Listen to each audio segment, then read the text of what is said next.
जय Hind friends, my YouTube channel HD fame में आपका स्वागत है। आज हम लोग फिर आपके सामने एक नए टॉपिक के साथ प्रस्तुत हुए हैं, भारतीय समाज में सुधार। तो दोस्तों, आज हम पढ़ेंगे अपने मॉडर्न इंडिया के सबसे इम्पोर्टेंट टॉपिक, और इस टॉपिक से लगभग क्वेश्चन आते रहते हैं हमेशा। इसमें पूछा जाता है कि भारतीय समाज में सुधार के लिए कौन सा संगठन बनाया गया था। काफ़ी संगठन के नाम पूछे जाते हैं, तो आज हम लोग उसी टॉपिक को पढ़ेंगे। चलिए शुरू करते हैं अपना टॉपिक, भारतीय समाज में सुधार। तो 18वीं शताब्दी में हमारा भारत दो हिस्सों में बटा था, एक लिंग के आधार पर, दूसरा जाति के आधार पर। तो फ्रेंड्स, चलिए शुरू करते हैं हम कि ये जो बाधाएं थे, ये जो रिस्ट्रिक्शन थे, जो हमारा समाज है, किन किन परिस्थितियों में महिलाओं के ऊपर और छोटे तबकों के ऊपर, गरीब लोगों के ऊपर क्या क्या प्रतिबंध लगाता था, उसके बारे में हम लोग डिस्कस करते हैं।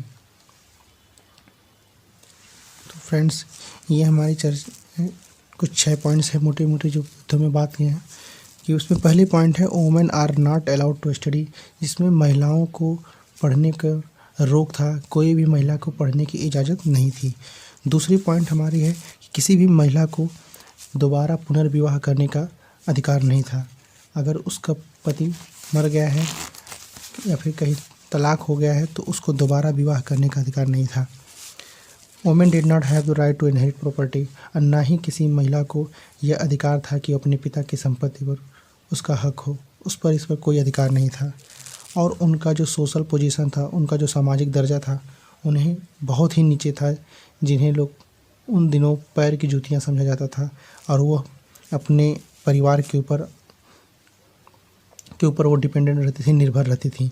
जैसे कि आज की जो मॉडर्न टाइम है, यहाँ पे महिलाएं कमा रही हैं, सर्विस कर रही हैं, जॉब कर रही हैं, उन दिनों का ये सब नहीं था अपने भारतीय समाज में। और जातिवाद था, जातिवाद के लोग जो कास्ट रिस्ट्रिक्शन बहुत ज़्यादा थे, बहुत ज़्यादा स्ट्रिक्ट थे लोगों के ऊपर। और तीसरा, जो बड़े कास्ट के लोग हैं, अपर कास्ट के लोग हैं, वो लोअर कास्ट के लोगों से काफ़ी दूर रहते थे, उन्हें अपने बराबर का दर्जा नहीं देते थे, ना ही उनके अपने बराबर बैठाते थे, ना ही उन्हें पढ़ने पर काफ़ी उनकी तरफ से बहुत शोषण किया जाता था उनका। तो इन्हीं सब कुरीतियों को, कमियों को देखते हुए समाज के अंदर हमारे देश में महापुरुषों ने इस कमियों को, इस कुरीतियों को दूर करने के लिए कुछ महत्वपूर्ण कदम उठाए हैं। ये महत्वपूर्ण कदम सर्वप्रथम बंगाल, महाराष्ट्र और दक्षिण भारत से शुरू की गई। तो इसमें हम लोग देखेंगे कौन कौन से समाज का गठन हुआ है, किस किस संगठन का गठन किया गया है, इन सब कमियों को, इन सब कुरीतियों को दूर करने के लिए अपने भारतीय समाज से। तो हम लोग चलिए चर्चा करते हैं उन समाज संगठनों के ऊपर। तो हमारा पहला समाज है ब्रह्म समाज। तो ब्रह्म समाज की स्थापना, इन कुरीतियों को दूर करने के लिए राजा राम मोहन राय जी ने ब्रह्म समाज की स्थापना की।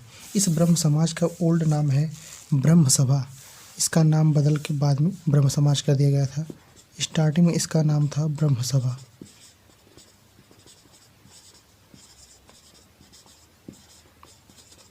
इसका नाम बदल कर दिया गया ब्रह्म समाज। तो यह ब्रह्म समाज की स्थापना 1828 में 1828 में की गई कलकत्ता में, जिसके संस्थापक हैं राजा राम मोहन राय जी। तो इस समाज में कार्यकारी जो सदस्य थे, दो लोग थे, देवेंद्र नाथ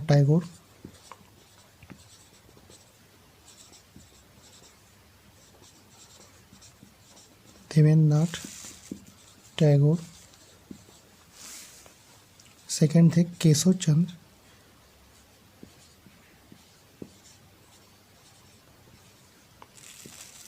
चंद्र सेन। तो दो लोग थे इस समाज में कार्यकारी सदस्य, जो इसमें शामिल होने वाले लोग थे। पूछा जाता है यही कि बड़े समाज की स्थापना कब हुई थी, किसने किया था, और सबसे पहले समाज की स्थापना कौन हुई थी। सबसे पहला समाज इन कुरीतियों को दूर करने के लिए ब्रह्म समाज की स्थापना किया गया था, जिसका स्थापना सन है 1828, कलकत्ता में इसकी स्थापना की गई, राजा राम मोहन राय। दोस्तों, एक चीज़ बताना चाहता हूँ, ये जो राजा की उपाधि है, इनके नाम नहीं है, ये राजा की उपाधि इनको दी गई थी। तो इसको हम लोग आगे टॉपिक में चर्चा करेंगे, क्यों दिया था और किसने दिया था। तो बस इतना बस जानिएगा कि राजा इनका नाम नहीं है, इनको ये राजा की उपाधि दी गई थी। अब हम लोग चलते हैं दूसरे समाज के ऊपर। दूसरा संगठन क्या है? दूसरा संगठन हमारा वेद समाज। दूसरा समाज है हमारा वेद समाज। वेद समाज की स्थापना 1864 में हुई थी मद्रास में। वेद समाज की स्थापना 1864 मद्रास में की गई थी, जिसके संस्थापक थे चेम्बती श्रीधालु नायडू जी थे। चेम्बती श्रीधालु नायडू जी थे और इन सर्वप्रथम इन्होंने ही महिलाओं की शिक्षा और उनके विधवा पुनर्विवाह का जोर दिया था।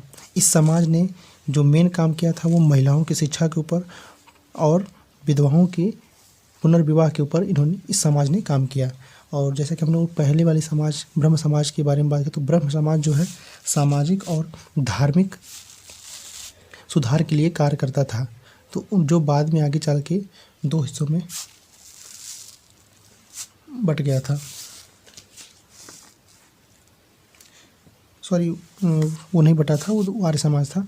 तो हम लोग ये है वेद समाज। तो वेद समाज की स्थापना 1864 मद्रास में की गई थी, जिसके संस्थापक है चेम्बती श्रीधालु नायडू जी हैं।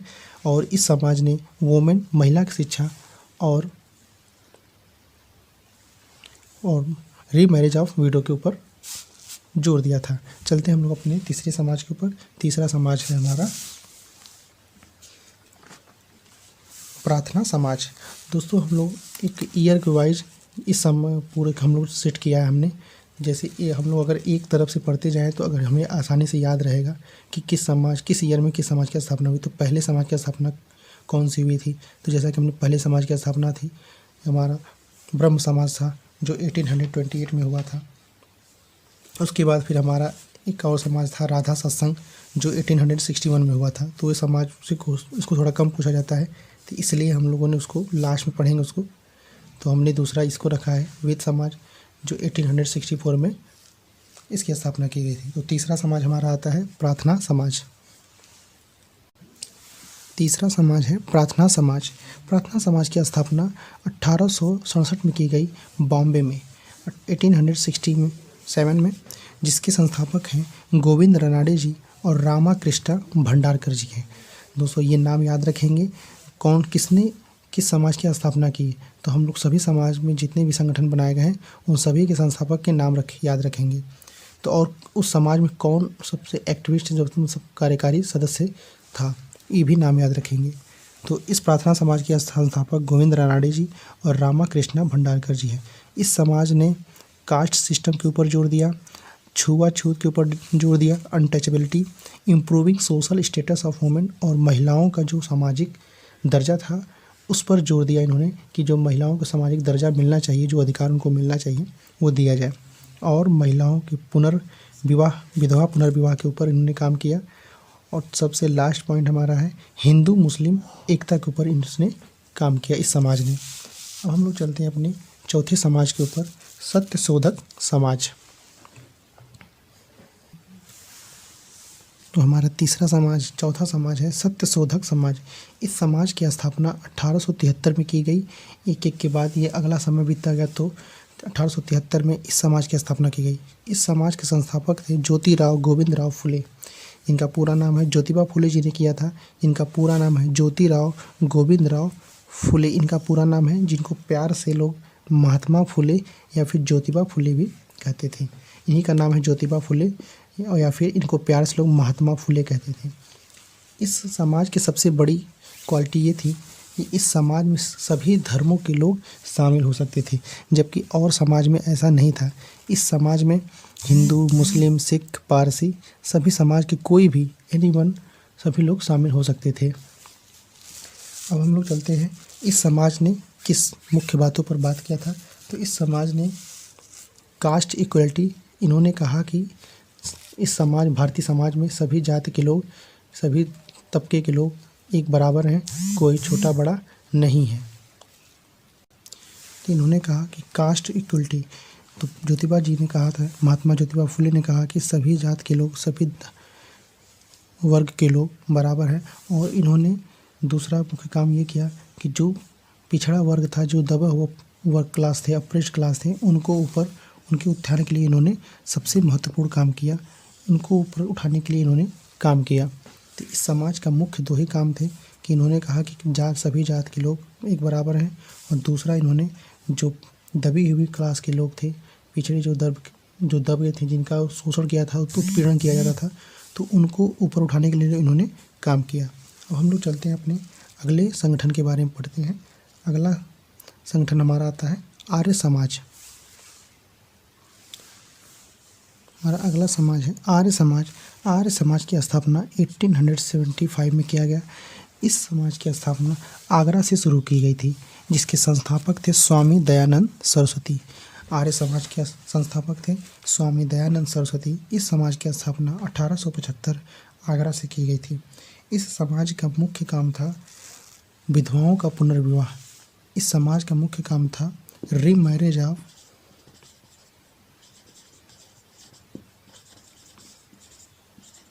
विडोज।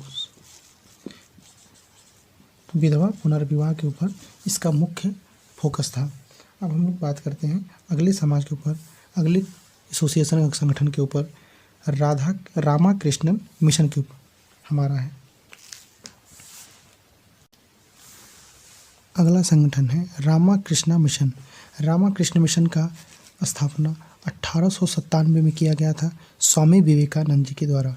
इस मिशन की स्थापना स्वामी विवेकानंद जी द्वारा किया गया है, जिनका पुराना नाम है ओल्ड नेम नरेंद्र नाथ दत्त। जब इन्होंने अपने गुरु रामाकृष्ण के शरण में आए तो इन्होंने अपना नाम बदलकर स्वामी विवेकानंद रख लिया। इस समाज की स्थापना, इस संगठन की स्थापना 1897 में की गई थी।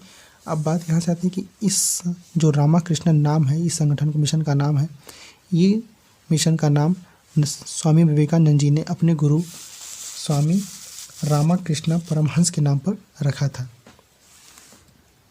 विवेकानंद जी ने इस मिशन का नाम अपने गुरु स्वामी रामाकृष्ण परमहंस के नाम पर रखा था, जिनका ओल्ड नेम था गदाधर चट्टोपाध्याय। तो इस मिशन का नाम स्वामी रामाकृष्ण परमहंस जी के नाम पर स्वामी विवेकानंद जी ने अपने गुरु इनके नाम पर रखा था, जिनका पुराना नाम है गदाधर चट्टोपाध्याय। अब हम लोग चलिए बात करते हैं अगले संगठन के ऊपर। जैसा कि हमने शुरुआत में ही बताया था, राधा सत्संग। अगला मिशन है राधा सत्संग। राधा सत्संग की स्थापना 1861 में की गई, जिसके संस्थापक थे शिवदयाल, जिन्हें तुलसीदास के नाम से भी जाना जाता है। तो राधा सत्संग 1861 में, जिसके संस्थापक है शिवदयाल तुलसीदास।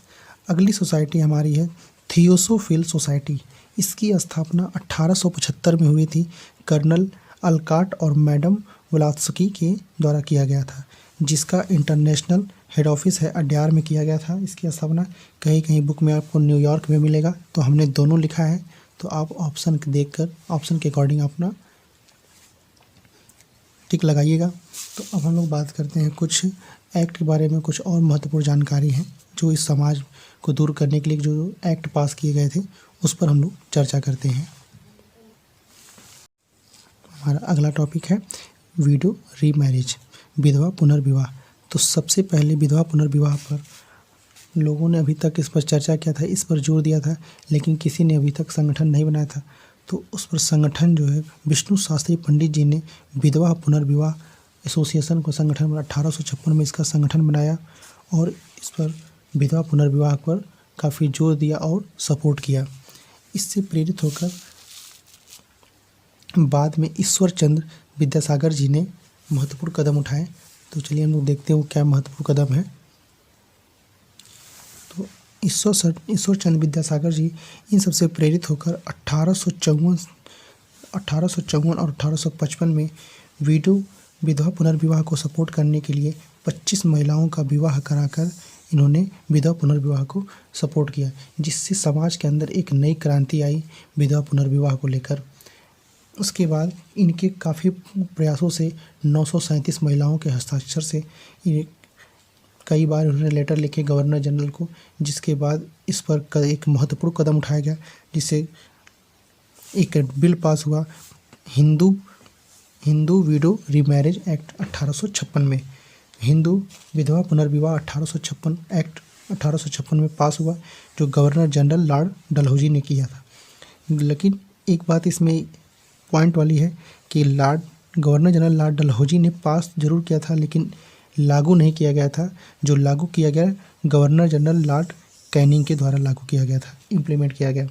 तो तो इसके पहले गवर्नर डलहौजी ने सिर्फ पास किया था, लेकिन इम्प्लीमेंट नहीं हुआ था। तो इम्प्लीमेंट हम लोग बताएंगे गवर्नर जनरल लॉर्ड कैनिंग के द्वारा किया गया था।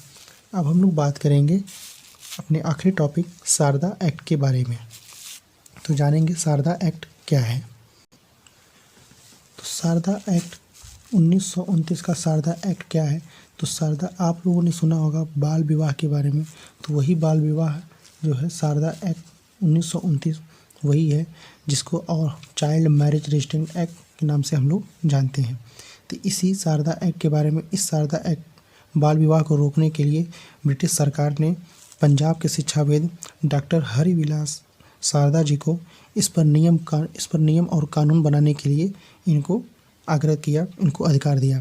तो डॉक्टर हरिविलास शारदा जी ने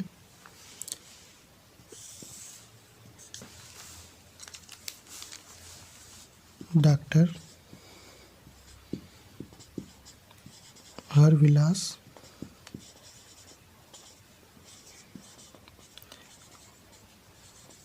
शारदा जी को ब्रिटिश गवर्नमेंट ने राइट दिया कि आप बाल विवाह के ऊपर नियम बनाइए, जो ये ब्रिटिश गवर्नमेंट ने दिया था।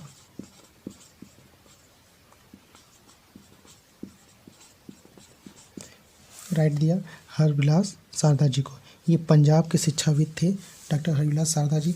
इन्हीं के नाम पर शारदा एक्ट पड़ा है, जिसको हम लोग चाइल्ड मैरिज रेस्ट्रिक्शन एक्ट नाम से जानते हैं। इन्होंने कहा कि जो बाल विवाह का एक एज फिक्स किया, जिसमें मिनिमम एज थी गर्ल्स के लिए, लड़कियों की मिनिमम एज थी 14 साल 14 ईयर्स किया, और लड़कों के लिए मिनिमम एज 18 साल बनाया। तो इन्होंने कहा कि अगर लड़की के लिए एज जो विवाह का जो एज रखा इन्होंने 14 साल रखा कम से कम, और बॉय के लिए, लड़कों के लिए इन्होंने 18 साल रखा, जिसको बाद में भारत सरकार ने इसमें संशोधन करके इस एज की क्राइटेरिया को बढ़ा दिया। गर्ल्स के लिए, लड़कियों के लिए 18 साल कर दिया, और लड़कों के लिए 21 साल शादी का एक एज फिक्स किया कि इससे कम उम्र के बच्चों का अगर विवाह होता है तो असंवैधानिक, इलीगल माना जाएगा, जो संवैधानिक नहीं है। तो अब भारत सरकार ने इसमें संशोधन कर दिया बाद में। इसी को हम लोग शारदा एक्ट और बाल विवाह के नाम से जानते हैं। दोस्तों, अगर हमारी वीडियो आपको इन्फॉर्मेटिव और अच्छी लगी हो तो आप हमें इसका फीडबैक दें, कमेंट में ज़रूर बताएं, और इस वीडियो को शेयर करें, कमेंट लाइक करें, और हमारे चैनल को ज़रूर सब्सक्राइब करें। और हम आप नए हैं तो इस चैनल पर बेल आइकन दबाना ना भूलें, और हमें आपका प्यार और सपोर्ट चाहिए, जिससे हम आने वाले वीडियो में और अच्छी मेहनत करें और अच्छा से अच्छा कंटेंट आपको लिए, और परीक्षा के दृष्टिकोण से महत्वपूर्ण टॉपिक्स आपके लिए लाएं। तब तक के लिए नमस्कार, अपना ध्यान रखिए, और मास्क सैनिटाइज़र का यूज करते रहिए। जैसा कि आप लोग जान रहे हैं, नए वायरस का वेलकम हो चुका है, आगमन हो चुका है, तो आप अपने से ध्यान रखिए, अपना ख्याल रखें। तब तक के लिए नमस्कार, और आपका धन्यवाद हमारा वीडियो देखने के लिए।